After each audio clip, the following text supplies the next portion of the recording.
সবাইকে স্বাগত জানাচ্ছি বিদাবাড়ি অনলাইন ক্লাসরুম থেকে। সাথে আছে আমি মোহাম্মদ জাহিদুল ইসলাম সজল, সিনিয়র লেকচার ইংলিশ ডিপার্টমেন্ট বিদাবাড়ি, এবং 41তম বিসিএস থেকে এআরও পদে সুপারিশপ্রাপ্ত, 43তম বিসিএস হিসেবে 43তম বিসিএস থেকে ট্যাক্স ইন্সপেক্টর হিসেবে বর্তমানে কর্মরত আছি, এবং 44তম বিসিএস থেকে ম্যারিন ইন্সপেক্টর হিসেবে সুপারিশপ্রাপ্ত হয়েছি। তো আজকে আমরা ঠিক আসরের নামাজের পরের যে সময়টি আছে, আমরা জানি যে যে সময়টি আসলে দোয়া কবুলের সময়, আসরের নামাজের পরে যে সময়টি থাকে, আমরা রোজাদার যারা আছি, রমজান মাস পবিত্রতার মাস, তো সেই সময়ে আমরা দোয়া তো অবশ্যই করব, নামাজ পড়েছি আশা করছি। তো দোয়ার পাশাপাশি আমরা যদি একটু যে কাজটা করার কথা বা যে কাজটা করা উচিত সে কাজটাও যদি করার চেষ্টা করি, একটু পড়ালেখা করে ফেলি। আমরা জানি সবাই একটু ক্লান্ত হয়ে আছে এখন, হয়তোবা দিনের শেষ প্রান্তে এসে একটু টায়ার্ডও লাগছে, অনেকে বলতে পারেন যে রোজায় ধরে গিয়েছে অনেককে, বাট স্টিল একটু ক্লাসের মধ্যে আমরা গল্প করে ফেলি এবং গল্পের ছলে কিছু ব্যাপার আমরা শিখে ফেলি এবং কিছু ব্যাপার সম্পর্কে স্পষ্টত সম্যক ধারণা নিয়ে ফেলি। আজকের এই ক্লাসটি হতে যাচ্ছে 51তম এবং 52তম বিসিএস পরীক্ষার্থী যারা আছেন তাদের জন্য খুবই গুরুত্বপূর্ণ একটি ক্লাস, যে ক্লাসের মাধ্যমে আমরা পরবর্তী যে 51তম এবং 52তম বিসিএস পরীক্ষা আসবে সামনে, সেই পরীক্ষায় কিভাবে প্রস্তুতি নিতে হবে, কোন কোন ব্যাপারগুলোকে ফোকাস করে প্রস্তুতি নিলে ভালো করা যাবে, সেই ব্যাপারগুলো নিয়ে আমরা আজকে কথা বলার চেষ্টা করব। এবং তারই পাশাপাশি আমরা এখন যারা পড়ালেখা শুরু করি নাই বা যারা আগে পরে দু একবার ব্যর্থ হয়েছি, তাদের এখন কি করা উচিত সে ব্যাপারগুলো নিয়েও কিন্তু কথা বলার চেষ্টা করব। এবং যেহেতু সদ্য বিসিএস থেকে সুপারিশপ্রাপ্ত হয়েছে আলহামদুলিল্লাহ, সেক্ষেত্রে নিজের যতটুকু এক্সপিরিয়েন্স আছে সেটা শেয়ার করার পাশাপাশি চেষ্টা করব হচ্ছে কিছু প্রশ্ন দেখানোর জন্য আপনাদেরকে, যাতে গল্পের পাশাপাশি পড়ালেখাও হয়ে যায়। দেখেন, আমরা যদি প্রথমেই বলি যে কেন বিসিএস পরীক্ষা আমরা দেব, দেখা যায় মানুষ ট্রোল করে হলেও বলে যে গুগলে চাকরি পেয়েছো তাতে কি হয়েছে, কিন্তু বিসিএস অফিসার তো হতে পারোনি, মজা করেই মানুষ হয়তো বা বলে। তো সেই মজা করে বলাটাকেই যদি আমরা সিরিয়াসলি ধরে নিই, আমাদের সোসাইটিতে এটার ভ্যালিউ দেয়া হয়, যথেষ্ট পরিমাণে ভ্যালিউ দেয়া হয় এই চাকরিটাকে। তো সেই জন্যে আমরা বিসিএস দিয়ে থাকি সোশ্যাল একটা রিকগনিশন থেকে শুরু করে আমার হালাল একটা জীবিকা বা রিজিকের ব্যবস্থা আল্লাহ যদি করে দেয় একটা চাকরি থেকে, সেই চাকরিটা আমরা সম্মানজনক অবশ্যই চাইব। এবং বিসিএস হচ্ছে বাংলাদেশের পার্সপেক্টিভে এমন একটি চাকরি যে চাকরিটি সব থেকে সম্মানজনক হিসেবে ধরা যায় বর্তমান প্রেক্ষাপটে। এখন আসেন বিসিএস এর বিশাল বড় কম্পিটিশনের ছক আমি যদি দেখি, 41, 43, 44, 45, 46, যেখানে প্রিলিতে কতজন পরীক্ষার্থী অংশগ্রহণ করেছে, কতজন প্রিলি উত্তীর্ণ হয়েছে, কতজন ক্যাডার হয়েছে, কতজন নন ক্যাডার হয়েছে, অনেক ব্যাপারে কিন্তু আমি চাইলে আপনাদেরকে অ্যানালাইসিস করে দেখাতে পারি এবং আপনাদের ভয় দেখাতে পারি। কিন্তু দিন শেষে যখন আপনার এমনিতেই টায়ার্ড আছেন, ভয় দেখানোর কোনো প্রয়োজন নেই, আমরা একটু মজা করে করে কিছু প্রশ্ন করে ফেলবো আজকে। দেখেন, আমরা যদি বলি বিসিএস এর 3টি ধাপ রয়েছে, যে 3টি ধাপের মধ্যে প্রথমে চলে আসে প্রিলিমিনারি, যে প্রিলিমিনারিতে 200 মার্কস থাকে, যেটা আমরা মোটামুটি জানি। রিটেন, যেখানে 900 মার্কস থাকে, যদি সাবজেক্টিভ থাকে সেক্ষেত্রে তার সাথে আরো 200 মার্কস অ্যাড হয়ে টোটাল মার্কস হয় হচ্ছে 1100, এবং 100 মার্কস থাকে হচ্ছে কি ভাইবাতে। এই হচ্ছে 3টি ফেজ। যদি আপনার বোথ ক্যাডার থাকে সেক্ষেত্রে আপনি হয়তো এডুকেশন ক্যাডারের জন্য স্পেশালিস্ট সাবজেক্টে 200 মার্কসে একটা পরীক্ষা দিতে পারবেন। এখন এই যে 200, 900 এবং 100 টোটাল কত নাম্বার, 1200 নাম্বারের যে পরীক্ষা, এই 1200 নাম্বারের পরীক্ষা দেওয়ার পাস কার্ড বা আপনি এই 1200 নাম্বারের পরীক্ষার প্রথম যে ধাপটি আছে, যে ধাপে উত্তীর্ণ হলেই পরবর্তীতে আপনাকে রিটেন এবং ভাইবার জন্য কল করা হবে, সেটা হচ্ছে preliminary, which is one of the most toughest part of BCS exam. এবং সেই প্রিলিমিনারিটাকে অতিক্রম করার জন্য বা প্রিলিমিনারিটাকে উত্তীর্ণ হওয়ার জন্য যে কাজগুলো করতে হয়, সেই কাজগুলো হচ্ছে টপিক ওরিয়েন্টেড পড়ালেখা। দেখেন, চাকরি পরীক্ষায় তো অনেক টপিক আছে, অনেক টপিক আছে। এখন অনেক টপিক থাকলেই কেবল হলো না, আমাদের স্পেসিফিক টপিক ধরে পড়ালেখা করতে হবে, যে টপিকগুলো চাকরির পরীক্ষার জন্য বেশি গুরুত্বপূর্ণ, যে টপিকগুলো থেকে আগে পরে পরীক্ষা এসেছে এবং আমরা আশা করতে পারি যেই টপিক থেকে প্রশ্ন মিস হবে না। এবং সেক্ষেত্রে ইংরেজি, যে প্রিলিমিনারি 200 মার্কস, সেই 200 মার্কসের মধ্যে ইংরেজিতে নতুন সিলেবাস অনুযায়ী আমরা জানি 30 মার্কস থাকে। যে 30 মার্কসের মধ্যে 15 মার্কস থাকে লিটারেচার থেকে, 15 মার্কস থাকে গ্রামার থেকে। আমরা আজকের ক্লাসটি এমনভাবে সাজিয়েছি যেখানে লিটারেচারে 15 মার্কসের প্রিপারেশন একই সাথে হয়ে যাচ্ছে, পাশাপাশি ইংরেজি যে ব্যাকরণ বা গ্রামার আছে সেই গ্রামারেরও 15 মার্কসের প্রিপারেশন, কোন কোন টপিক ধরে করা উচিত সে টপিকগুলো কিন্তু আমরা আজকের ক্লাসে দেখে ফেলতে পারবো। সব থেকে গুরুত্বপূর্ণ টপিক কোনগুলো এবং কোন আঙ্গিকে প্রশ্নগুলো এসে থাকে। এবং বলে রাখছি যে আজকের ক্লাস থেকে যে যদি টপিক ওরিয়েন্টেড 2-4টা প্রশ্ন মিল পেয়ে যান তাহলে খুব একটা অস্বাভাবিক কিছু না, কারণ টপিকগুলো এমনভাবেই সাজানো হয়েছে এবং আগে পরের বিসিএস এই টপিকগুলো থেকে প্রশ্ন মিস করেনি। চলেন তাহলে টপিকগুলো একটু দেখে ফেলি যে কোন টপিক থেকে কত মার্কস আসতে পারে। দেখেন মোটামুটি আমি ইংরেজি পার্ট 1 ল্যাঙ্গুয়েজ বা গ্রামারে যেখানে বলছি 15 মার্কস, যেখানে পার্টস অফ স্পিচ খুবই গুরুত্বপূর্ণ, ইডিয়মস অ্যান্ড ফ্রেজ, ক্লজেস, এগুলো হচ্ছে মোটামুটি সিলেবাসটা যে জিনিসটা আপনারা জানেন মোটামুটি, এবং লিটারেচারের হচ্ছে 15 মার্কস। এটাকে নিয়ে খুব একটা বেশি আমরা বদার করার প্রয়োজন আপাতত নাই, কারণ সিলেবাসটা আমরা এতদিনে হয়তোবা জেনেই গিয়েছি। আচ্ছা স্যার, আপনার ক্লাসগুলো মিস করি, জয় দেবনাথ। আই নো ইউ জয়, আমি আপনাকে চিনি। আচ্ছা, অনেকেই কমেন্ট করে ফেলেছেন, যে সুবল লিখেছেন, হাততালি দিয়েছেন। বিএসসি উজ্জ্বল খান বিএসসি লিখেছেন, প্রিয় স্যার, স্যার আপনার ক্লাস করলে মনে হয় ক্লাস যেন শেষ না হয়। Thank you so much Ujjal Khan BSc. আচ্ছা, প্রিয় স্যার বলছেন, আমি আপনাদের কমেন্ট এতক্ষণ ধরে পড়ি না, আমি তো আমার মতো করেই কথা বলে যাচ্ছি। যাই হোক, কে কে আছেন ক্লাসের মধ্যে লিখতে পারেন ডেফিনেটলি। আমি আপনাদেরকে, যেহেতু এখন ক্লাসে একটু কম মানুষ আছেন, আপনাদের সাথে হয়তো বা নামটাও ধরে ডাকা খুব একটা কঠিন হবে বলে আমার কাছে মনে হয় না। স্যার, নার্সিং থেকে বিসিএস দেয়া যায় কি একটু বলবেন? জি অবশ্যই, আমি বলার চেষ্টা করব। তো যেটা বলছিলাম, যে এই যে দুটো পার্ট আছে, এই দুটো পার্টের মধ্যে থেকে 15 মার্কসের যে লিটারেচার এবং ল্যাঙ্গুয়েজ আলাদা আলাদা করে যে পার্টগুলো আছে, এই 15 মার্কসের মধ্যে সব থেকে বেশি গুরুত্বপূর্ণ যেটা আপনি ধরতে পারেন সেটা হচ্ছে পার্টস অফ স্পিচ, যেখান থেকে প্রশ্ন আসেই। পার্টস অফ স্পিচের নাউন যেখান থেকে প্রশ্ন আসে, পার্টস অফ স্পিচের adjective, identification of adjective, identification of adverb, identification of verb, এবং ভার্বের মধ্যে হচ্ছে ট্রানজিটিভ, ইনট্রানজিটিভ ভার্ব থেকে শুরু করে জিরান, পার্টিসিপল, ইনফিনিটিভ, যে জায়গাগুলো থেকে সাধারণত প্রশ্ন এসেই থাকে। তো সেই জায়গাগুলোকে আমরা আজকে ক্লাসের মধ্যে চেষ্টা করবো কভার করতে, এবং লিটারেচারের মধ্যে সব থেকে বেশি যেই জায়গা থেকে প্রশ্ন আসে সেটা হচ্ছে romantic period, modern period, William Shakespeare, George Bernard Shaw, Alfred Tennyson, PB Shelley, এ জাতীয় লেখক যারা আছে, টিএস এলিয়ট, যাদের লেখনী থেকে বেশিরভাগ প্রশ্ন আসে। এবং অবশ্যই আজকের ক্লাসে যে প্রশ্নগুলো পড়বো সেই প্রশ্নগুলো টেকনিকের মানে পড়ার পাশাপাশি সেগুলোর টেকনিকটাও দেখে ফেলবো। নাজমা আক্তার, আসসালামু আলাইকুম। জি ওয়ালাইকুম আসসালাম। আর কে আছেন ক্লাসে? কমেন্ট করতে পারেন চাইলে। তাহলে আসেন আমরা একেবারে প্রথমেই চলে যাই parts of speech topic oriented analysis এখন আপাতত না করে আমরা যদি সরাসরি কোয়েশ্চেনের মধ্যে চলে যাই, যে কোয়েশ্চেনটা একটা কোয়েশ্চেন, কিন্তু আমরা এটাকে দিয়ে অনেক কিছু পড়ার চেষ্টা করব। একটি প্রশ্ন, আপনারা জানেন যে আমি সাধারণত যখন পড়িয়ে থাকি একটি ধরে একটি লেজ ধরে অনেকগুলো জিনিস আমরা শেখার চেষ্টা করে থাকি। একেবারে প্রথমেই যদি চলে যায়, বলা হচ্ছে the synonym of the word ubiquitous. এটার সিনোনিমটা কি? What is the synonym of the word ubiquitous? বলেন, এটার সিনোনিমটা কি? আপনাদের কাছে কি মনে হচ্ছে? বলা হচ্ছে রেয়ার, যেটা হচ্ছে দুষ্প্রাপ্য, ডেঞ্জারাস মানে কি? বিপজ্জনক, অমনিপ্রেজেন্ট মানে হচ্ছে সর্বস্থানে বিদ্যমান, হিডেন মানে হচ্ছে কি? লুকায়িত। বলেন এটার সিনোনিমটা কি? সাহিত্য বিষয়ে যা পড়িয়েছেন সেগুলোর টেকনিকগুলো দারুণ ছিল sir. Thank you so much Joy. Sohel Rana Subal বলছেন আপনাকে খুব মনে পড়ে sir. Okay, thank you so much. আচ্ছা, জি ওয়ালাইকুম আসসালাম। তাহলে এটা বলেন তো, the synonym of the word ubiquitous, ইউবিকুয়াসের সিনোনিমটা কি? কোনটি হবে? রেয়ার, ডেঞ্জারাস, অমনিপ্রেজেন্ট এবং কি? হিডেন।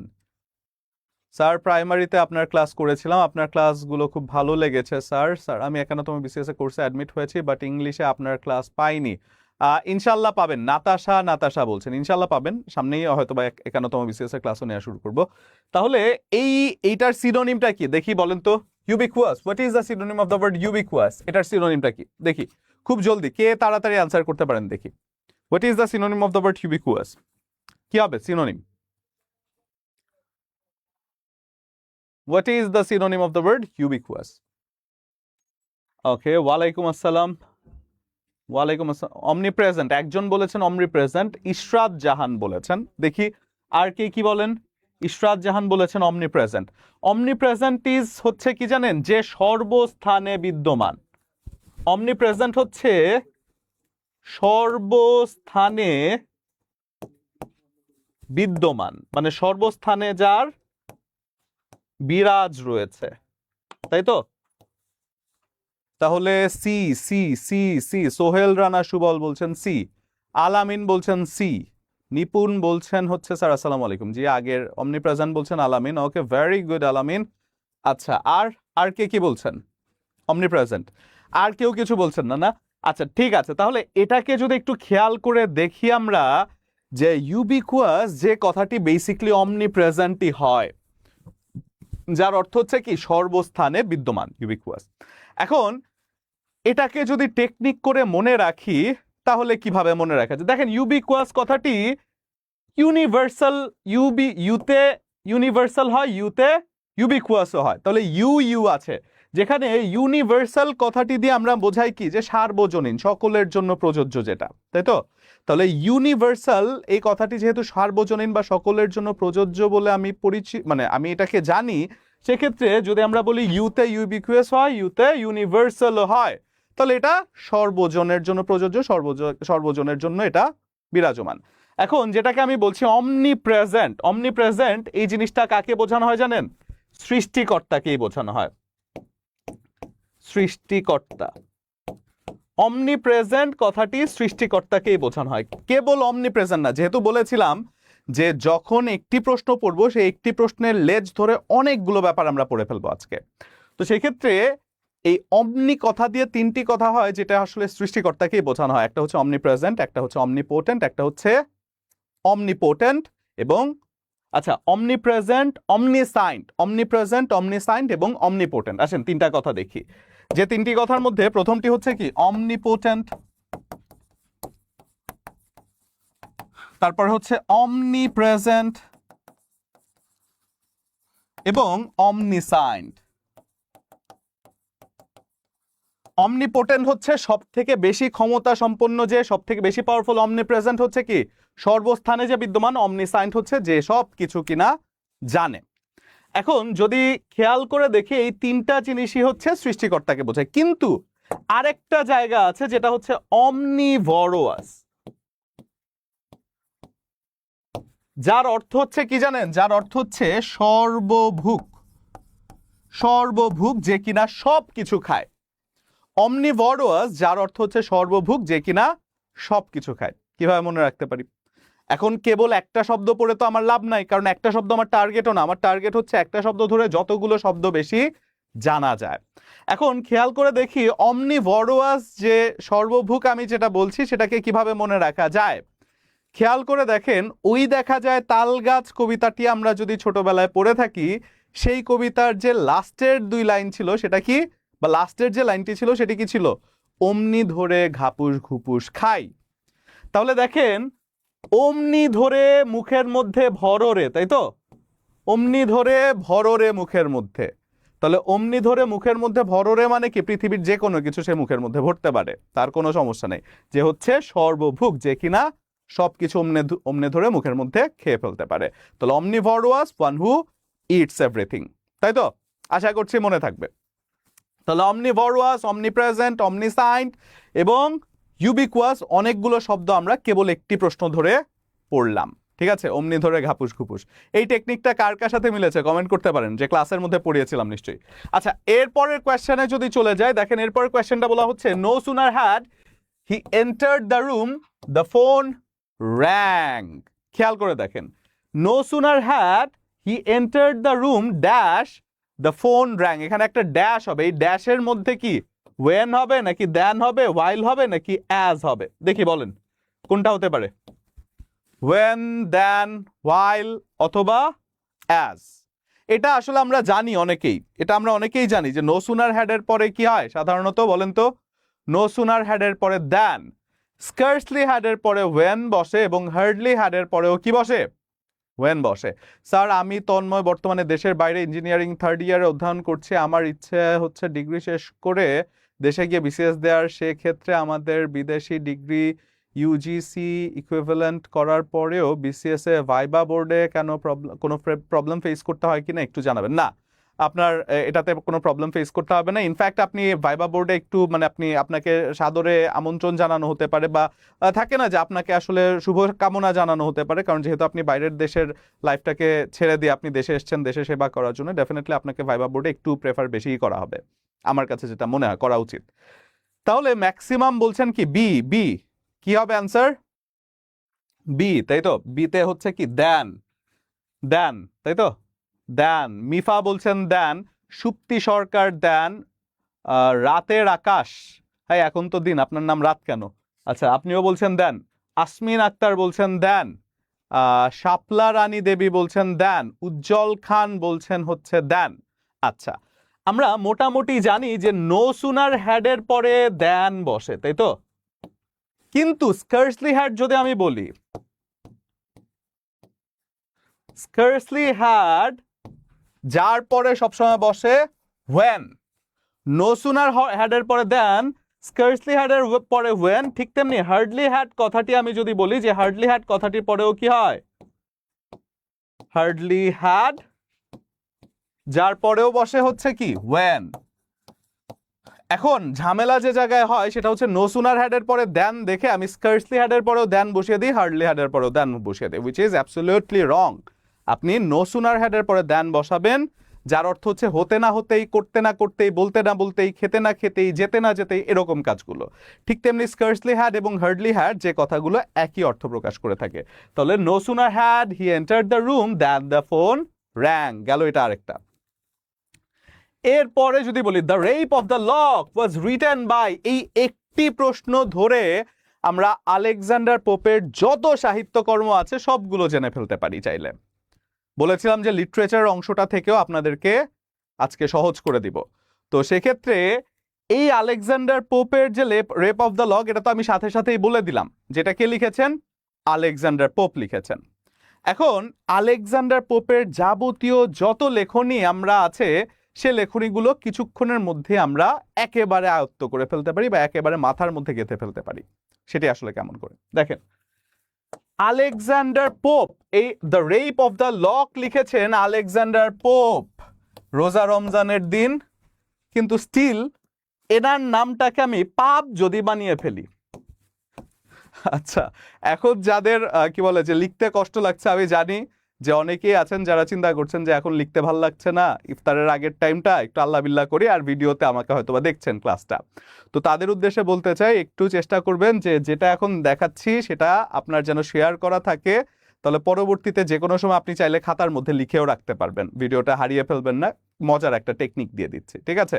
শেয়ার করে ফেলতে পারেন যাতে করে আপনার বন্ধুরাও জানে জিনিসটা, কারণ এখন যেহেতু কম ভিউয়ার আছে পরবর্তীতে ক্লাস আরো দেখবে সবাই, তো সেক্ষেত্রে তাদের জন্য শেয়ার করে রাখতে পারেন চাইলে। তো দেখেন আলেকজান্ডার পোপের কথা যেটা বলছি, the rape of the lock যেটা লিখেছেন হচ্ছে আলেকজান্ডার পোপ। এখন পোপকে আমি পাপ বানিয়ে দিলাম, তাতে করে কি লাভ হলো? আলেকজান্ডার পোপের যে গ্রন্থগুলো আছে সবগুলো হচ্ছে কি পাপের সাথে রিলেটেড। আলেকজান্ডার পোপের সব গ্রন্থগুলো হচ্ছে পাপের সাথে রিলেটেড। কেমন দেখেন, বলা হচ্ছে the rape of the lock. এখন দেখেন প্রথমেই বলা হচ্ছে রেপ, এটা একটা খারাপ কাজ, পাপের কাজ, তাই না? তাহলে এই যে রেপ সেটা যেমন একটা পাপের কাজ, তাহলে আলেকজান্ডার পোপ লিখেছেন। আবার তাকে বলা হয় কি জানেন, আলেকজান্ডার পোপকে তাকে বলা হয় mock heroic poet, heroic poet. Mock heroic poet বলা হয় কাকে? আলেকজান্ডার পোপকে। এখন এটা কিভাবে মনে রাখতে পারি দেখেন, মক যা উচ্চারণগত দিক থেকে আমরা মুখের সাথে তুলনা করতে পারি, তাই না? মক যা উচ্চারণগত দিক থেকে আমরা মুখের সাথে তুলনা করতে পারি। এখন খেয়াল করে দেখেন আমরা সব থেকে বেশি পাপ কোন জায়গা দিয়ে করি? মুখ দিয়ে করি, তাই না? কাউকে একটা গালি দেই মুখ দিয়ে, কোনো একটা কটূক্তি করি মুখ দিয়ে, বাজে কথা কাউকে বলি মুখ দিয়ে, বা যে কোনো একটা মিথ্যা কথাও বলি কিন্তু আমরা মুখ দিয়ে। তো সেক্ষেত্রে এই মুখ দিয়ে সব থেকে বেশি আমরা কি করে থাকি? পাপ করে থাকি। তাহলে মক হিরোইক পোয়েট কি হবে? যার নামের মধ্যে কি আছে? পোপ আছে বা পাপ আছে, তাই তো? তাহলে মক দিয়ে বা মুখ দিয়ে আমরা সব থেকে বেশি পাপ করি, আর রেপ পাপের কাজ, তাহলে এটা কি লিখেছে? পাপ। তাছাড়াও যদি বলি তার আরো একটা গ্রন্থ আছে an essay on man, an essay on man. আবার তার আরো একটা গ্রন্থ আছে অ্যান এসে অন ক্রিটিসিজম।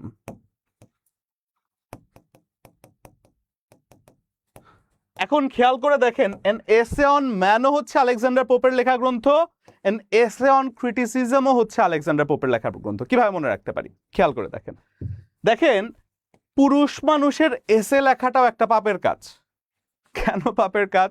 মনে করেন যারা বেশি ব্যস্ত থাকে তাদেরকে যদি কেউ এত বড় বড়, মানে এখন এসে বলতে আমরা যেটা বুঝি সেটা হচ্ছে মেসেঞ্জারে এত বড় বড় টেক্সট করা, মনে করেন কোন এক ভদ্রলোক সে অফিসে আছে এবং তার বাসা থেকে এত বড় বড় টেক্সট করে পাঠাচ্ছে যে হ্যাঁ তুমি আমাকে আগের মতো দেখো না, আগের মতো এই করো না, আগের মতো ভালোবাসো না, এই জাতীয় কথাগুলো লিখে পাঠাচ্ছে। এখন সে পুরুষ মানুষ তো কাজে আছে, তাই না? পুরুষরা মানে পুরুষ না, সবারই কাজে থাকা উচিত, বাট বলছি যে ধরেন কোনো একজন পুরুষ বা কোনো একজন নারী, ফর এক্সাম্পল এটা যদি কোনো নারীও হয়, তিনি অফিসে আছেন, এখন তাকে বাসা থেকে যে পুরুষটা আছে সে বারে বারে টেক্সট করছে, হ্যাঁ তুমি আমার দিকে তাকাও না, আমাকে পাত্তা দাও না, এই না সেই না লিখছেন। এখন যে ব্যস্ত সে কেবল একটা অ্যান্সার দিতে পারবে কি HMM, হুইচ ইজ তার এত সময় আছে এত বড় মেসেজের উত্তর দেওয়ার সময় নাই। তার মানে এই ম্যান মানে স্বাভাবিকভাবে আর্নিংসের, ফ্যামিলিতে আর্নিংসের দায়িত্ব আমাদের সোসাইটিতে হচ্ছে পুরুষের। এখন পুরুষ যদি আর্নিং না করে বাসায় বসে বসে এসে লেখে, তাহলে সেটা কি হবে না, মানে পাপের কাজ হবে না? তুই বেটা পুরুষ মানুষ, তুই বাইরে গিয়ে করবি কাজ, তুই কিসের বসে বসে এসে লিখিস? তাহলে এটাও একটা পাপের কাজ। এন এসে অন ম্যান, এটাও একটা পাপের কাজ। এরপরে বলা হচ্ছে এসে অন ক্রিটিসিজম, ক্রিটিসাইজ করা কি পাপ না? কাউকে ক্রিটিসাইজ করাটাও ডেফিনেটলি একটা পাপের কাজ। তাহলে যখন বলা হচ্ছে essay on criticism which is also written by Alexander Pope, তাহলে আলেকজান্ডার পোপের যে গ্রন্থগুলো আছে সবগুলো গ্রন্থ একটা প্রশ্ন দিয়ে হয়ে গেল। একটা হচ্ছে কি তিনি মক হিরোইক পোয়েট, কিভাবে মনে রাখতে পারি? পাপ পোপ উচ্চারণগত মিল আছে। এবং তার লেখা গ্রন্থগুলো হচ্ছে কি rape of the lock, rape একটা পাপের কাজ। এসে অন ম্যান, এসে লেখা মানে একটা পাপের কাজ পুরুষের। আবার এসে অন ক্রিটিসিজম, ক্রিটিসাইজ করাটাও একটা পাপের কাজ, তাই তো? তাহলে দেখেন তো এইবার আলেকজান্ডার পোপ থেকে যাই আসুক না কেন এর মধ্যে থেকে আসবে ইনশাল্লাহ, এবং যদি আসে আশা করছি পারবেন। বলেন মনে রাখা যাবে কি? কমেন্ট দেখতে চাই। মনে রাখা যাবে স্যার ঘরে বসে বসে রচনা লিখে তাহলে পুরুষ মানুষের জন্য এটা একটা পাপ কাজ? হ্যাঁ ঠিক আছে, জয়। এরপরে বলা হচ্ছে সুবল, ও আচ্ছা, আপনারা হুমের প্র্যাকটিস করা শুরু করেছেন, আপনারা হুমের প্র্যাকটিস করছেন না? HMM, এই হুমের প্র্যাকটিস করছেন তাই তো? যাই হোক, স্যারকে আবার হুমের প্র্যাকটিস করা মানে স্যারের সাথে হুমের প্র্যাকটিস করা লাগবে না। এনিওয়েজ, তাহলে যদি আমরা বলি the rape of the lock is written by Alexander Pope, এবং তার যে গ্রন্থগুলো আছে সবগুলো গ্রন্থ আমাদের হয়ে গেল। তাহলে এরপরে যদি আমরা যাই দ্য ওয়েস্ট ল্যান্ড, এটা কে লিখেছে বলেন? এটা কেউ টেকনিক করে দিতে চাই, বলেন এটা টেকনিক নেবেন? এটা কে লিখেছে কমেন্ট করেন, এবং এটা যদি না পারেন তাহলে টেকনিক করে দিচ্ছি। বলেন। আসসালামু আলাইকুম স্যার, শারমিন নাহার। ওয়ালাইকুম আসসালাম স্যার, কেমন আছেন? ইয়াস। শিমু বলছেন, সুমাইয়া শিমু বলছেন ইয়াস ইয়াস। আচ্ছা ঠিক আছে, অবশ্যই পারবো স্যার। ওকে, ভেরি গুড, ইনশাআল্লাহ স্যার।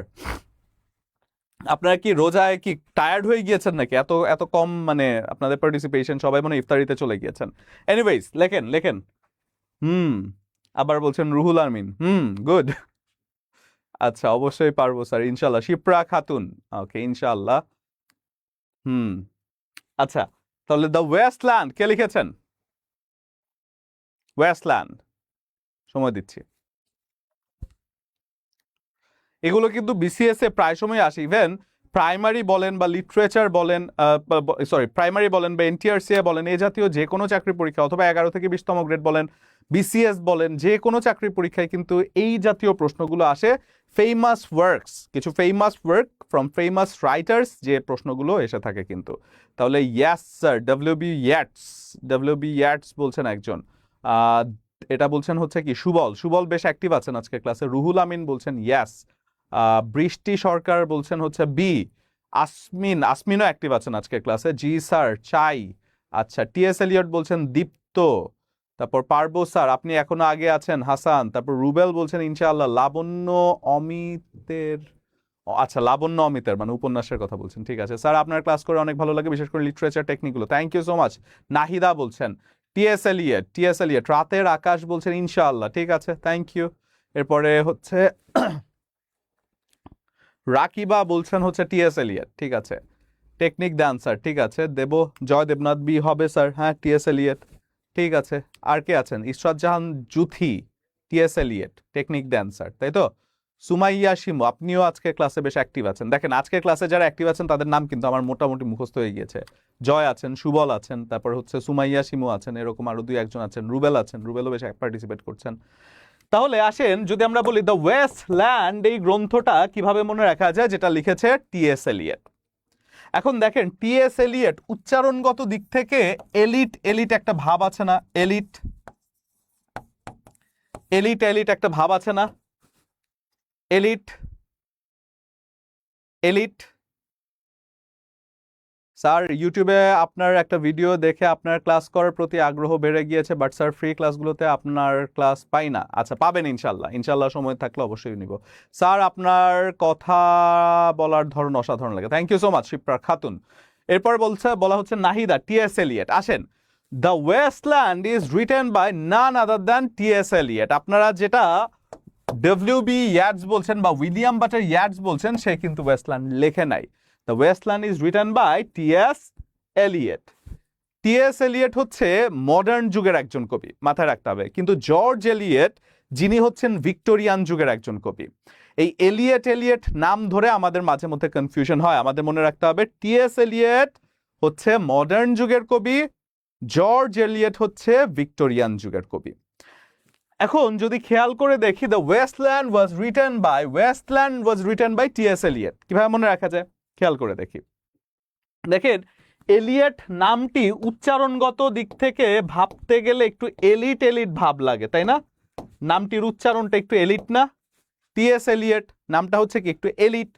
এখন যদি আমরা বলি যে ওয়েস্টল্যান্ড মানে আগেকার যে ল্যান্ডগুলো আছে, ল্যান্ড মানে কি যে স্থান, মানে ক্ষেত বলেন বা খালি জায়গা বলেন বা বনানি বলেন, বন বলেন, সে জায়গাগুলোকে ওয়েস্ট করে মানুষ এলিট এলিট দালান করা শুরু করেছে, এলিট এলিট বিল্ডিং বানানো শুরু করেছে, বা বড় বড় দালান তৈরি করা, বড় বড় স্থাপনা তৈরি করা শুরু করেছে। তাহলে যদি আমরা বলি দ্য ওয়েস্টল্যান্ড, ল্যান্ডটাকে ওয়েস্ট করে মানুষ কি করছে? এলিট করছে, তাই তো? তাহলে ল্যান্ড ওয়েস্ট করে মানুষ সেটাকে কি বানাচ্ছে? এলিট করে দালান বানাচ্ছে। তাহলে T S. Eliot written the wasteland.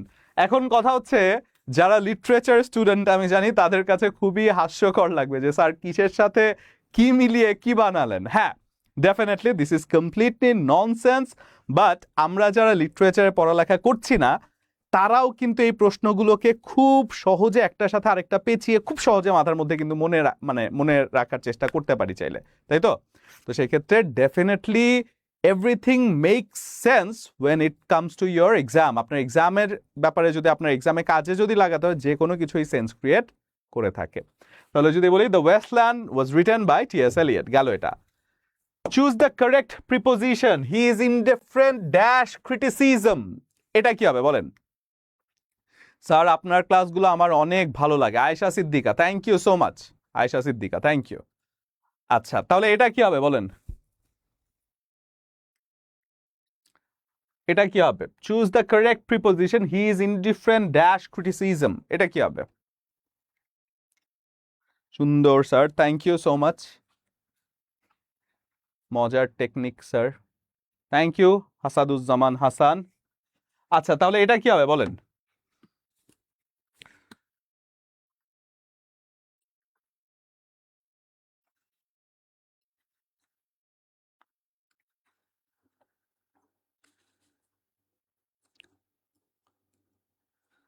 আচ্ছা, এলিট শ্রেণীর লোকেরা ল্যান্ড ওয়েস্ট করতেছে, তাই তো? হ্যাঁ, ঠিক আছে, হতে পারে।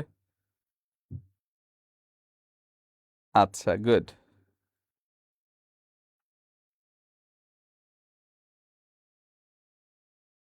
আচ্ছা, তাহলে যদি আমরা বলি অন, অন বলছেন, অন অন, না না।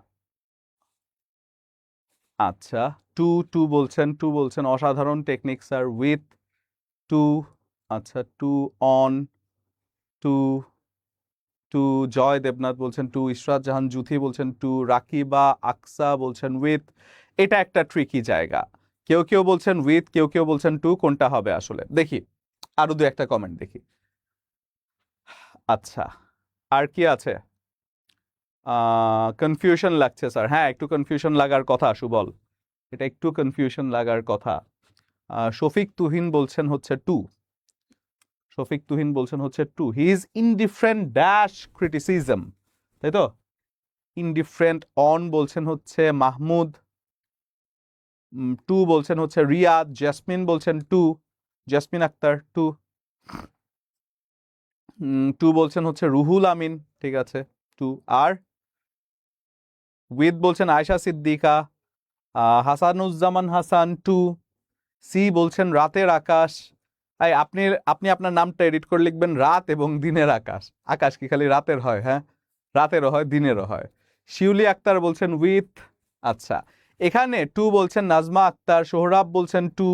তারপরে হচ্ছে আরিসা বলছেন স্যার আমি এখন জয়েন করলাম, রান্না করছি আর আপনার ক্লাস দেখছি। হ্যাঁ, অনেকেই এই কাজ করছেন আমি জানি। আবার দেখবেন হাত পুড়িয়ে ফেলবেন না যেন। মেঘপরি বলছেন হচ্ছে অন। অন বলছেন হচ্ছে সুবল। এই অন আবার চলে যাচ্ছেন কেন? অন তো মানে আপনারা তো এবার কনফিউজ হতে হতে উল্টাপাল্টা জায়গায় চলে যাচ্ছেন। এত উল্টাপাল্টা জায়গায় গেলে হবে না। অন না, এটা অন না। আচ্ছা, যদি আমরা বলি হি ইজ ইনডিফারেন্ট ড্যাশ ক্রিটিসিজম, এখানে উইথ এবং টুটা নিয়ে বেশি আমাদের কনফিউশন হয়, তাই তো? হি ইজ ইনডিফারেন্ট ড্যাশ ক্রিটিসিজম, যেখানে উইথ এবং টু নিয়ে আমাদের কাছে বেশি কনফিউশন লাগতে পারে, বাট এটার অ্যান্সার হবে কি ইনডিফারেন্ট। দেখি কাদেরটা হয়ে যায়। ইনডিফারেন্ট টু ক্রিটিসিজম মানে সে হচ্ছে কি ক্রিটিসাইজ করাটা তার একটা পছন্দ না, মানে সে এটার সাথে আসলে বেমানান, তার সাথে এটা বেমানান। ঠিক আছে, তাহলে হি ইজ ইনডিফারেন্ট টু ক্রিটিসিজম গেল এটা। এরপরে বলা হচ্ছে হি is one of those students who dash very hard. একটা ট্রিকি প্রশ্ন, দেখি পারেন কিনা। হি is one of those students who dash very hard. কি হবে এটা বলেন? এটা কি হবে? বলা হচ্ছে, আচ্ছা কেউ কেউ কিন্তু মেনশন করছেন। আচ্ছা, মেনশন করতে পারেন চাইলে ফ্রেন্ডদেরকে, পাশাপাশি হচ্ছে আপনারা চাইলে ভিডিওটা শেয়ার দিয়ে রাখতে পারেন, যাতে করে ইফতারের পরের যে সময়টা আছে সেই সময় যদি কেউ দেখতে চায় দেখতে পারে যেন। ডেফিনেটলি এখানে কিছু টেকনিকের কথা বলেছি। আলেকজান্ডার পোপ ছিল, উইলিয়াম বাটার ইয়াটস ছিল, তারপর টিএস এলিয়ট ছিল, যে জিনিসগুলো আপনাদের টাইমলাইনে রেখে দিলে পরবর্তীতে হয়তো আপনি এটাকে লিখে মানে দেখে দেখে লিখে ফেলতে পারবেন। তাহলে যখন বলা হচ্ছে হি is one of the students who dash hard, এখানে হু আছে। আচ্ছা, আমি কোনো হিন্টস দিব না, দেখি আপনাদের মাথায় কি আসে। এটা বলেন, এটা কি হবে? এটা কি হবে দেখি বলেন, এটা কি হবে? আপনাদেরকে আমি কোনো হিন্টসই দিব না, দেখি এরপরও পারেন কিনা।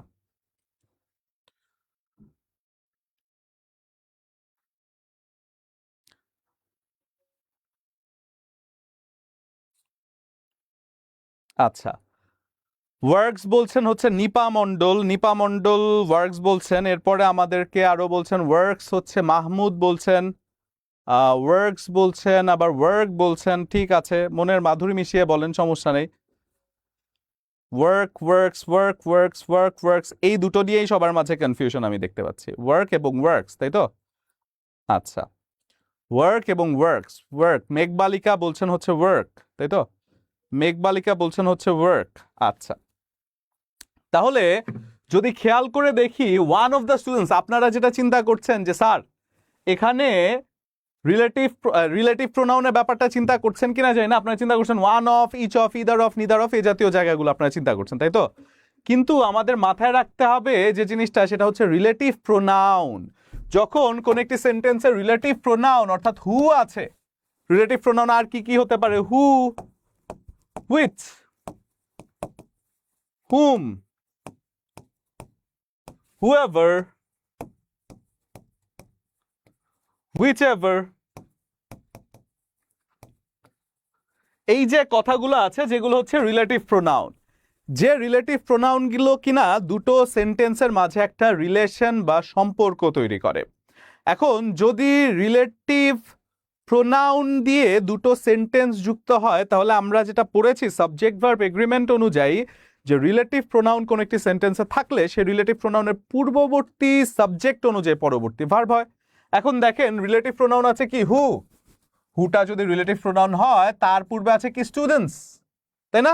এই স্টুডেন্টস অনুযায়ী পরবর্তী ভার্বটি বসার কথা। এখন স্টুডেন্টস কি, আমরা সাবজেক্ট ভার্ব এগ্রিমেন্ট অনুযায়ী জানি যে সাবজেক্ট যদি সিঙ্গুলার থাকে ভার্ব সিঙ্গুলার, সাবজেক্ট যদি প্লুরাল থাকে তাহলে ভার্ব হচ্ছে প্লুরাল। এখন সাবজেক্ট এখানে ডেফিনেটলি স্টুডেন্টস, যেটি কিনা প্লুরাল আছে। এখন ভার্বেরও ফর্মটি প্লুরাল থাকা উচিত। এখন কেউ কেউ যদি চিন্তা করছেন যে স্যার এই ওয়ার্কস একটা এস আছে, তার মানে এটা তো প্লুরাল, স্টুডেন্টস এর সাথে ওয়ার্কস, শুনতেও ভাল লাগছে, তাই না? এরকম স্যার আমি অধীর আগ্রহে অপেক্ষা করি আপনার ফ্রি ক্লাসগুলোর জন্য। Okay, thank you so much, it means a lot. Ayesha Siddika. আচ্ছা, তো যেটা বলছিলাম, মেহেরিমা ইসলাম বলছেন আসসালামু আলাইকুম। ওয়ালাইকুম আসসালাম। ভুল হলো? হ্যাঁ, ভুল হয়েছে, এটা একটা ট্রিকি কোয়েশ্চেন ছিল। তাহলে দেখেন হু এর পূর্বের যে স্টুডেন্টস আছে সেটা যদি প্লুরাল হয়, এবং আমরা জানি, দেখেন একটা জিনিস, আমরা সাধারণত এস বাই এস যুক্ত করলেই সেটাকে প্লুরাল ধরে ফেলি না। এস বাই এস যদি নাউনের সাথে যুক্ত হয় তাহলে সেটা প্লুরাল হয়। নাউনের সাথে আমরা যদি এস অথবা ইএস যুক্ত করি তাহলে সেটি কি হয়? প্লুরাল। যেমন আমি যদি বলি বয়েস, গার্লস, এই জাতীয় কথা। কিন্তু সেই এস বাই এস যদি আমি ভার্বের সাথে যুক্ত করি তাহলে সেটা কি হবে? সেটি হয়ে যায় সিঙ্গুলার। এখন দেখেন, স্টুডেন্টস যখন বলা হচ্ছে, স্টুডেন্টস যেহেতু প্লুরাল আছে, এস বাই এস যুক্ত করলে ভার্বের সাথে সেটা প্লুরাল হবে না, সেটা সিঙ্গুলার হয়ে যাবে। ডেফিনেটলি সেটা কি হবে? সেটা ওয়ার্কস না হয়ে ওয়ার্কই হবে। কারণ কি, রিলেটিভ প্রোনাউন কোন একটি সেন্টেন্সে থাকলে সেই রিলেটিভ প্রোনাউনের পূর্ববর্তী সাবজেক্ট অনুযায়ী তার পরবর্তী ভার্ব হয়। পূর্ববর্তী সাবজেক্টটি সিঙ্গুলার না, তাই ভার্বটি সিঙ্গুলার না। পূর্ববর্তী সাবজেক্টটি প্লুরাল, তাই ভার্বটি প্লুরাল। আমরা জানি নাউনের সাথে এস বাই এস যুক্ত করলে সেটা প্লুরাল হয়, কিন্তু ভার্বের সাথে এস বাই এস যুক্ত করলে সেটি হয়ে যায় সিঙ্গুলার। ওকে, সেম বলছেন মেহেরিমা। স্যার আমি অধীর আগ্রহে অপেক্ষা করি। ওকে, থ্যাংক ইউ সো মাচ। অনেকেই এটার আসলে রিপ্লাই দিচ্ছেন কমেন্টের, আপনাদেরকে অশেষ ধন্যবাদ, অশেষ কৃতজ্ঞতা আপনাদের প্রতি। Thank you so much, it means a lot. তাহলে যদি আমরা বলি যে he is one of the students who work very hard, এরপর বলা হচ্ছে choose the correct passive form. People say that he is honest, এটাকে পেসিভ করেন, দেখি পারেন কিনা। People say that he is honest, passive করেন, কি হবে? প্রথম কথা হচ্ছে এটা কোন টেন্সে আছে? প্রেজেন্ট টেন্সে আছে, তাই তো? এটা কোন টেন্সে আছে? আচ্ছা, এটাকে অ্যান্সার করেন তো দেখি, আমি কমেন্টগুলো একটু পড়ি। Nice class to C, I am studying NTRC এর ডাইজেস্ট, থ্যাঙ্কস। এটা বলছেন হচ্ছে নুরুন নবী। ওকে, নুরুন নবী টু হিয়ার দ্যাট। আচ্ছা, এরপরে আর কে আছেন? আচ্ছা, আর ভুল হবে না। Nice class to C, I am studying NTRC. আচ্ছা, নাউনের সাথে এস বাই এস প্লুরাল, ভার্বের সাথে এস বাই এস সিঙ্গুলার। জি, অ্যাবসলিউটলি রাইট। তাহলে এরপরে বলছেন শফিক তুহিন বলছেন আর ভুল হবে না। তাহলে এটাকে অ্যান্সার করেন তো, ABCD জাস্ট লিখে দেন, কি হবে এটা?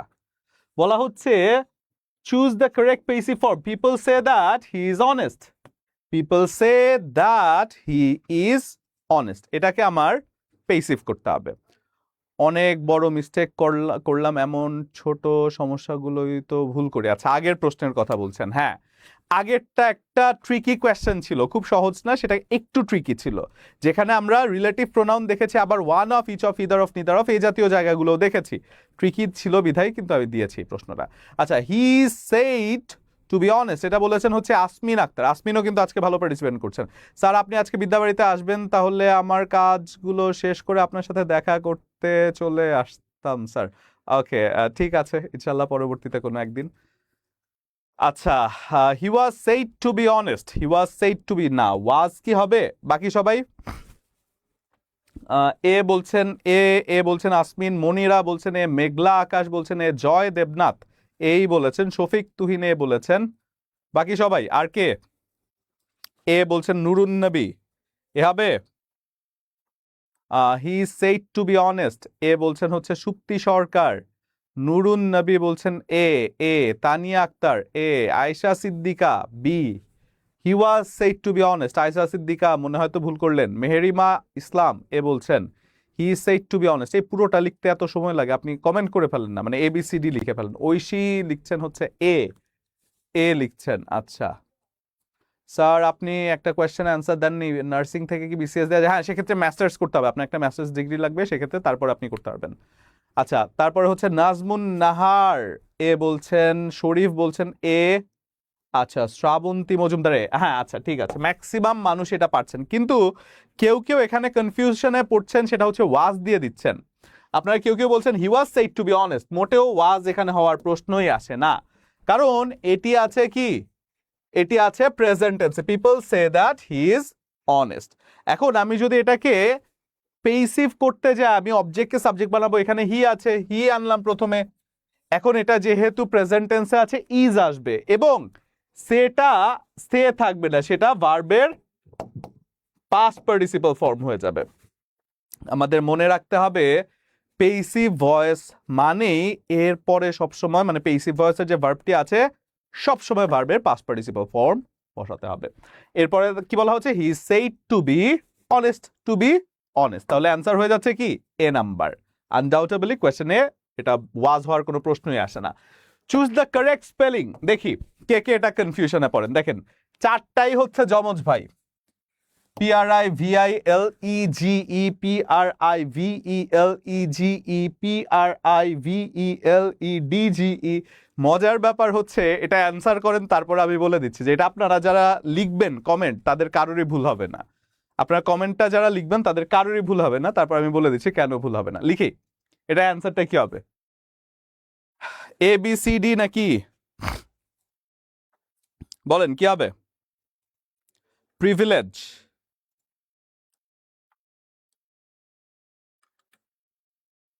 আচ্ছা স্যার, প্রাইমারিতে আপনার কোর্স করেছি, খুব মিস করি আপনার ক্লাসগুলো, বিশেষ করে আপনার দেওয়া technique. Okay, thank you so much Asmin Akter.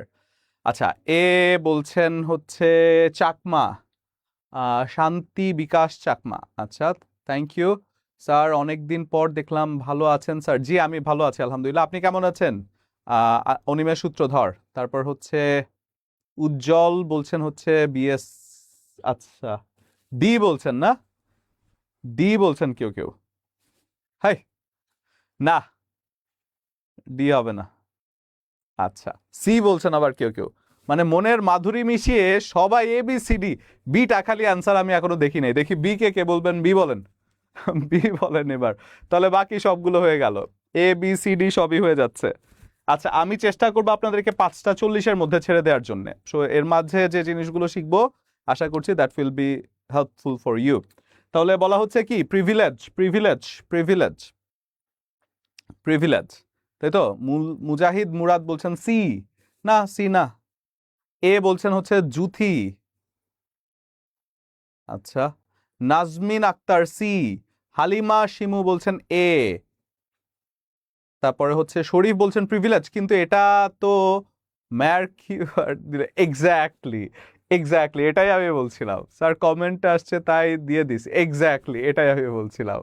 দেখেন আপনারা যখন কমেন্টটা টাইপ করবেন, মানে এটা স্পেলিং যখন আপনারা টাইপ করবেন যে প্রিভিলেজ, তখন দেখবেন ওই যে স্পেলিং আছে না নিচে অটো কারেক্টার বা এই যে সাজেশন যে দেয়, সেটা অটোমেটিক্যালি আপনাকে দিয়ে দিবেন। সো সেই ক্ষেত্রে এটা নিয়ে কোনো ভুল হওয়ার চান্স নাই, যারা ABCD না করে পুরোটা টাইপ করেছেন। এজন্য আমি বলেছিলাম যে যারা টাইপ করবেন তাদের এটা ভুল হবে না, কিন্তু আনফর্চুনেটলি পরীক্ষায় তো টাইপ করতে দিবে না, পরীক্ষা এমন করেই দেয়া হবে। ঠিক আছে, তো সেই জন্য আমাদের মাথায় রাখতে হবে প্রিভিলেজ স্পেলিংটা হচ্ছে PRIVILEGE, প্রিভিলেজ মানে হচ্ছে কি যে কোনো একটা অতিরিক্ত যে কোনো কিছুর থেকে সুবিধা পাওয়া। এরপর বলা হচ্ছে the antonym of the word aster. Aster যার অ্যান্টোনিমটা কি খেয়াল করে দেখেন। অ্যাস্টার কথাটার অর্থ, আচ্ছা আমি এটা অর্থ বলবো না, আচ্ছা না বলে দেই, এটার অর্থ হচ্ছে কঠিন, কঠিন কোনো কিছু একটা, খুবই কঠিন অ্যাস্টার। তাহলে এটার অ্যান্টোনিমটা কি হতে পারে? সিম্পল বলা হচ্ছে স্ট্রিক্ট, লাক্সারিয়াস এবং সেভিয়ার। কোনটা হতে পারে বলেন?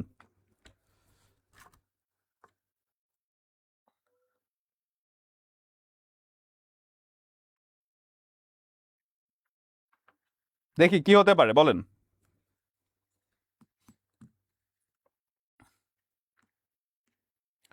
আচ্ছা, সিম্পল বলছেন একজন, রিয়াদ, রিয়াদ বলছেন সিম্পল, সিম্পল হবে?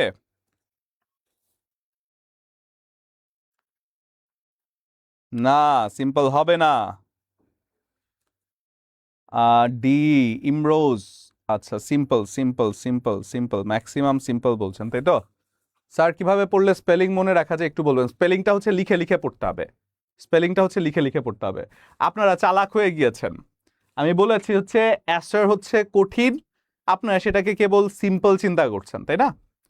তো সিম্পলের থেকেও কিন্তু আরো হয়, আরো আরো সুন্দর কিন্তু হতে পারে, যাকে আপনারা একটু ভুল করেন, তারপর আমি দেখিয়ে দিচ্ছি। দেখেন অ্যাস্টার যার অর্থ হচ্ছে কঠিন।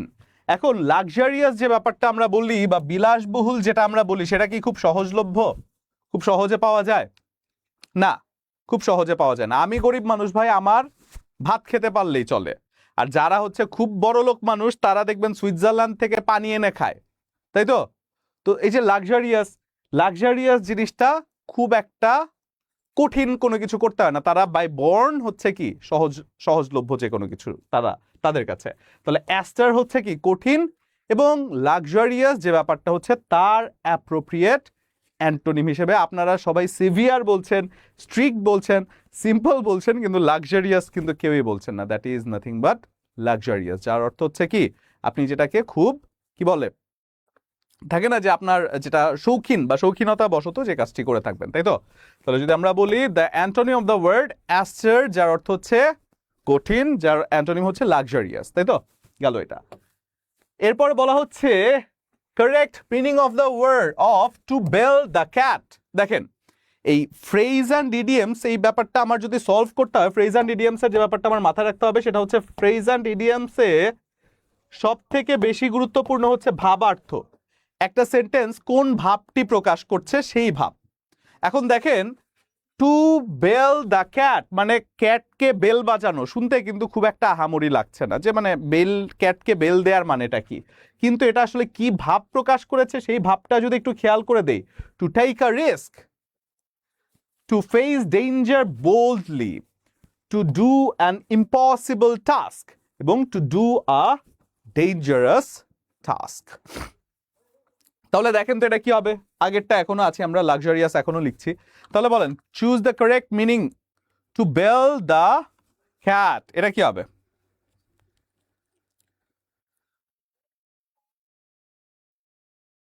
Two bell the cat, face danger boldly. আচ্ছা ঠিক আছে, এটা ভালো বলেছেন চাকমা, বিকাশ চাকমা।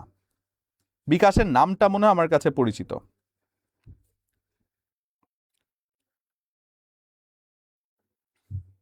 আচ্ছা কমেন্টগুলো একটু উপরে যান তো। না একটু আরেকটু নিচে যান। হ্যাঁ ঠিক আছে, আচ্ছা হ্যাঁ হ্যাঁ ঠিক আছে, নিচে যান। তাহলে সি, সি বলছেন জহিরুল, তাই তো?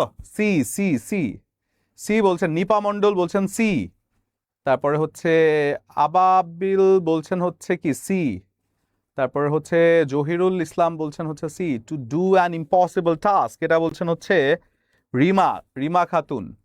রমজান বলছেন to do a impossible task. দেখেন টু বেল দ্য ক্যাট, এই জিনিসটা আমার খুব একটা অভ্যাস আছে, মানে আমার অভ্যাস আছে বলতে কি, যে কোনো একটা জিনিস আমি যদি একবার বুঝতে পারি যে এটা কঠিন হবে, আমি একবার হলেও ট্রাই করে দেখব এই জিনিসটা।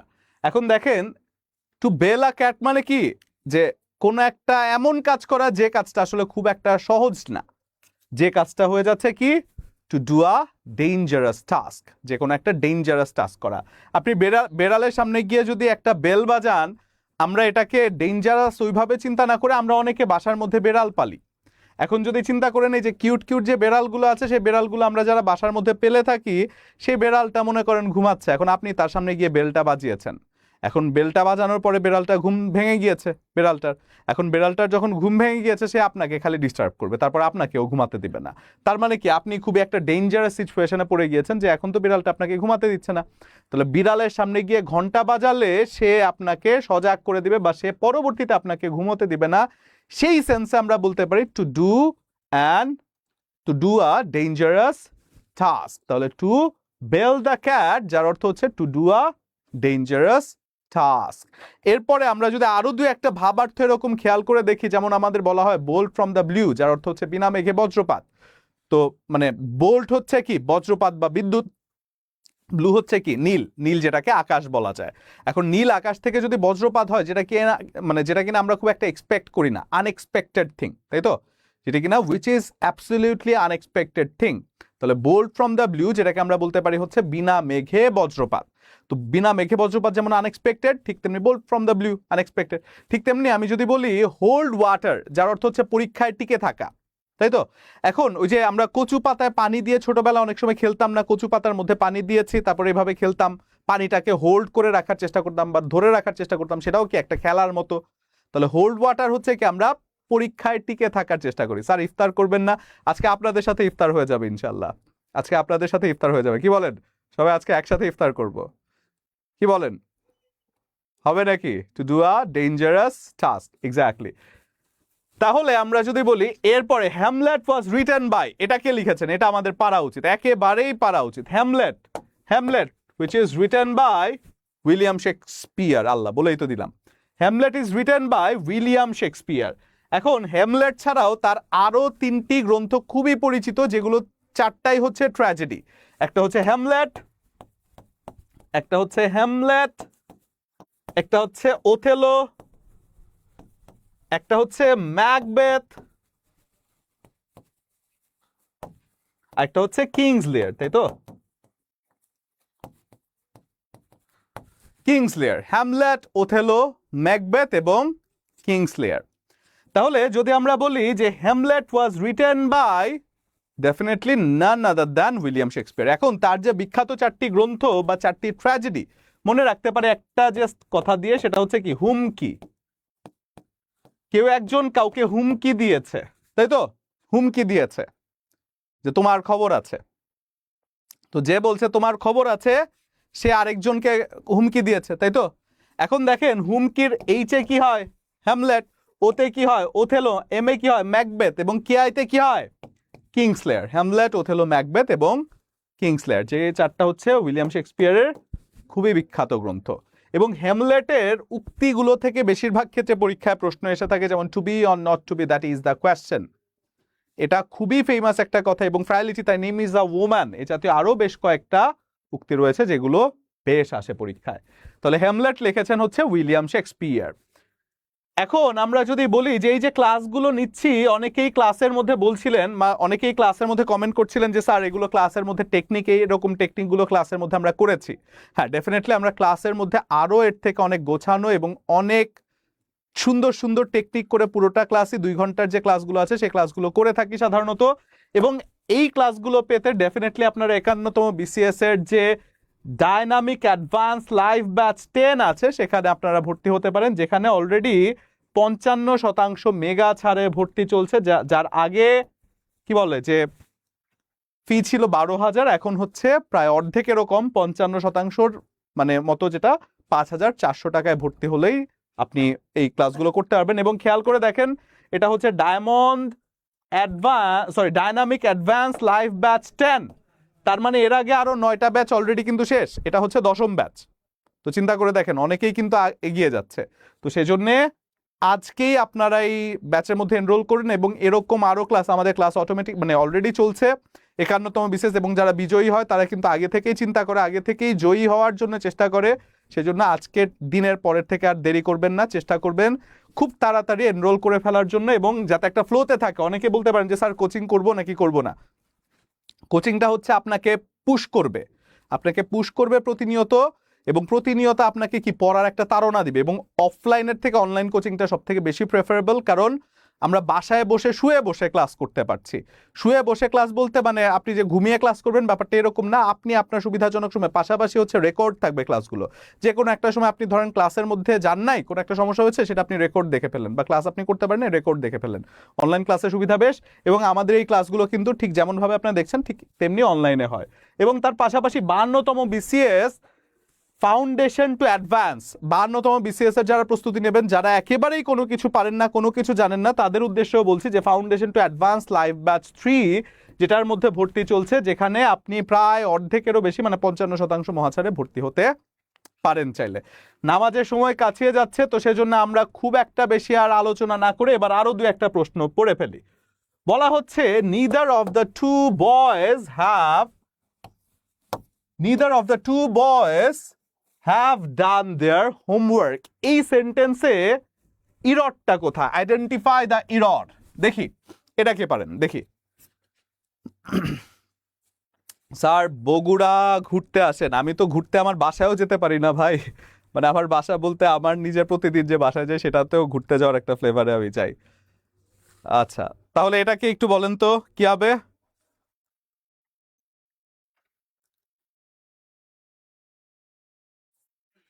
আচ্ছা, আইডেন্টিফাই দ্য ইরর, নিচের কোনটি ভুল আছে, সেন্টেন্সে কোনটি ভুল আছে? Identify the error.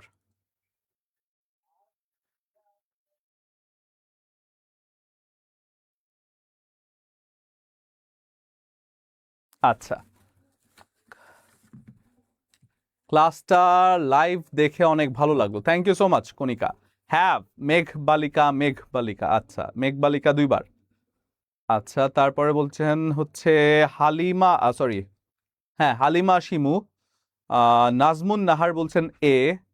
সাথী বলছেন হচ্ছে হ্যাভ। জহিরুল ইসলাম বলছেন হ্যাভ, রুহুল আমিন বলছেন হ্যাভ, ঠিক আছে।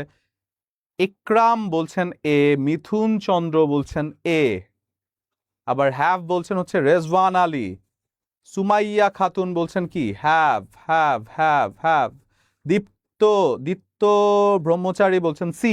দেখেন আমরা কিছু কিছু শব্দ রয়েছে যে শব্দগুলো কোনো একটি সেন্টেন্সে থাকলে, যেমন each of, either of, neither of, one of, আমরা একটু মনে করে দেখি শব্দগুলো হচ্ছে এমন, one of, each of, either of, neither of. এই শব্দগুলো কোন একটি সেন্টেন্সে থাকলে তার পরবর্তী যে নাউনটি হয় সে নাউনটি সবসময় কি হয়, প্লুরাল। কিন্তু তার পরবর্তী যে ভার্বটি আছে সে ভার্বটি সবসময় কি হয়, সিঙ্গুলার। তাহলে one of, each of, either of, neither of যা হচ্ছে অনেকের মধ্যে একটিকে বোঝানোর চেষ্টা করে, অনেকের মধ্যে একটি। এখন দেখেন one of, either of, neither of এই জাতীয় কথা যেখানে একটিকে বোঝানো হচ্ছে, এবং এরপরে দেখেন ডেফিনেটলি বলা হচ্ছে কি টু বয়েজ, তাই তো। এখন টু বয়েজ, ওয়ান অফ যেহেতু আছে একজনকে বোঝানো হচ্ছে, এরপরে ডেফিনেটলি নাউনটি প্লুরাল হবে কারণ অনেকের মাঝে একজনকে বোঝানো হচ্ছে, গেল এটা। এবং যেহেতু সাবজেক্ট সিঙ্গুলার, নিদার অফ দিয়ে আমি একজনকেই বোঝাই, সেক্ষেত্রে ভার্বটিও ডেফিনেটলি সিঙ্গুলার হবে। এবং হ্যাভ ভার্বটি কিন্তু সিঙ্গুলার না, হ্যাভটা হচ্ছে প্লুরাল। আপনি যদি খেয়াল করে দেখেন আমরা অক্সিলারি ভার্বের মধ্যে এম কে বলতে পারি সিঙ্গুলার, ইজ কে বলতে পারি সিঙ্গুলার কিন্তু আর হচ্ছে প্লুরাল। আমি ওয়াজ কে বলতে পারি সিঙ্গুলার কিন্তু ওয়্যার হচ্ছে প্লুরাল। আমি হ্যাজ কে বলতে পারি সিঙ্গুলার কিন্তু হ্যাভ হচ্ছে প্লুরাল। মনে রাখার স্বার্থে যদি বলি প্রতিটি সিঙ্গুলারের থেকে প্রতিটি প্লুরালে অক্ষর একটি বেশি থাকে, তাহলেই হয়ে যাচ্ছে। দেখেন সিঙ্গুলারে হচ্ছে দুটো অক্ষর, প্লুরালে হচ্ছে তিনটি। সিঙ্গুলার হচ্ছে তিনটি অক্ষর ওয়াজে, প্লুরালে হচ্ছে কয়টি অক্ষর, চারটি। তাহলে প্রতিটি সিঙ্গুলারে থেকে প্লুরালে একটি করে অক্ষর বেশি হয়ে যায়, সেক্ষেত্রে ডেফিনেটলি এটার ভুলটা আছে হচ্ছে হ্যাভের মধ্যেই। তাহলে ডেফিনেটলি এখানে ভুলটা আছে হ্যাভের মধ্যে। এরপরে যদি যাই, which one is grammatically, which sentence is grammatically correct, ঠিক এই নিয়মেই যদি আমরা বলি each of the boys has done the work, দেখেন ইচ অফ এরপরের নাউনটি প্লুরাল হয়েছে কিন্তু ভার্বটি সিঙ্গুলার হয়েছে, ঠিক এটারই সাবস্টিটিউট হিসেবে যেটা আমি বলছিলাম সেই নিয়মের প্রশ্নই এটা।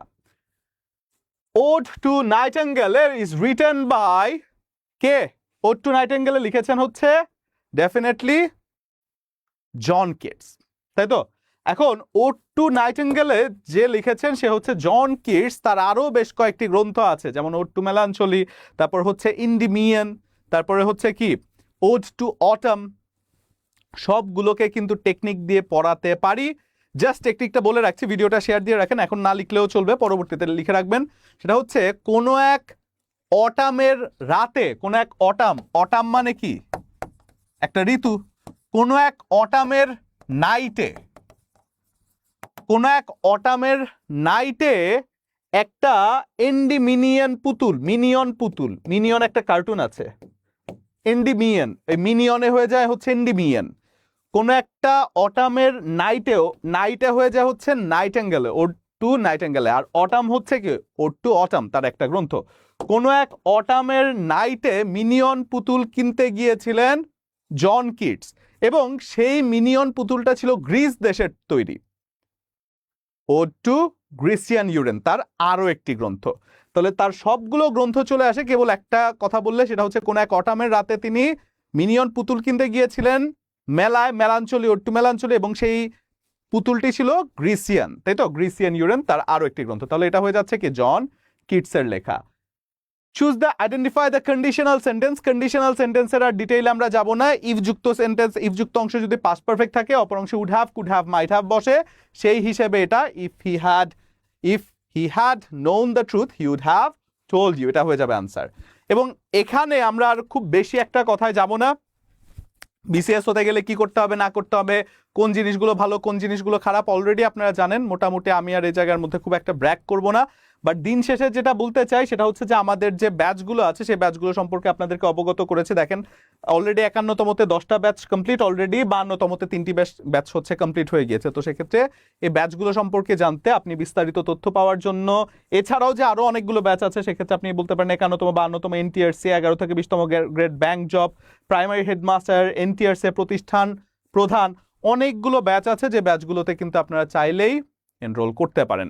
এবং এই এনরোলমেন্টের জন্য বিস্তারিত তথ্যের সংক্রান্ত ব্যাপারে আপনি চাইলে এই নাম্বারটায় বিদ্যাবাড়িতে যোগাযোগ করতে পারেন, যেটা হচ্ছে বিদ্যাবাড়ি 24/7 হটলাইন নাম্বার। এবং আজকে ক্লাসটি শেষ করব এবং শেষ করার আগে বলে যেতে চাই যে বিদ্যাবাড়ির সাথে যোগাযোগ করতে গেলে আমাদের যে ওয়েবসাইট আছে ওয়েবসাইটের মাধ্যমে ভিজিট করতে পারেন, আমাদের ফেসবুক পেজ, এছাড়াও আমাদের ইউটিউব চ্যানেলের মাধ্যমে কিন্তু আমাদের সাথে যোগাযোগ করতেই পারেন। ক্লাস শেষ করব, বাট শেষ করার আগে একটা কথা, ঠিক ইফতারের আগে রোজা রেখে ইফতারের আগে আমরা যারা দোয়া করি, দোয়া আল্লাহ নিশ্চয়ই কবুল করে থাকেন। তো সেক্ষেত্রে সবার উদ্দেশ্যে একটাই দোয়া যে দেখেন কোটি কোটি টাকা কামিয়ে বা অনেক অনেক বিসিএস ক্যাডার হয়ে অনেকবার চাকরিতে সুপারিশপ্রাপ্ত হয়ে বা অনেকবার চাকরি পেয়েও কিন্তু মানুষ সাকসেসফুল না যদি না তার মানসিক শান্তি থাকে। তো সেই জন্য চেষ্টা করব যে আমি যেন মেন্টালি স্যাটিসফাইড থাকি, যা আমার কাছে আছে যা আমার কাছে নাই তা নিয়েই যেন স্যাটিসফাইড থাকি। আমি যদি খারাপ থাকি সেটা নিয়েও আমি যেন স্যাটিসফাইড থাকি যে আমার থেকে খারাপও সিচুয়েশন হতে পারতো, তাই তো? তো সেই জন্য সবার আত্মার প্রশান্তি, সবার মনের শান্তি কামনা করছি। সবাই যেন যে যেখানে আছেন, যে যেই সিচুয়েশনে আছেন, সেই সিচুয়েশন থেকে যেন আল্লাহ আপনাদের মনটাকে শান্ত করে দেয়। এবং আপনাদের কাছে আমার অনুরোধ যে আমার জন্যও দোয়া করবেন যেন আল্লাহ আমার মনটাকেও শান্তি করে দেয় বা শান্ত করে দেয়। তাহলে আজকে এখানেই বিদায় নিচ্ছি। সবাইকে অশেষ ধন্যবাদ ক্লাসটি দেখার জন্য। এবং ঠিক ইফতারের আগ মুহূর্তে দোয়া কবুলের সময় এটাও দোয়া করে দিচ্ছি এবং প্রার্থনা করছি বা এটা আসলে আশা করছি যে আপনারা ইনশাল্লাহ আগামী রমজানের আগে ইনশাল্লাহ একটা যেন সম্মানজনক জীবিকার ব্যবস্থা আল্লাহ করে দেয়, সেই প্রত্যাশাই রইল। তাহলে আজকে এখানেই বিদায় নিচ্ছি। ভালো থাকবেন সবাই। আসসালামু আলাইকুম।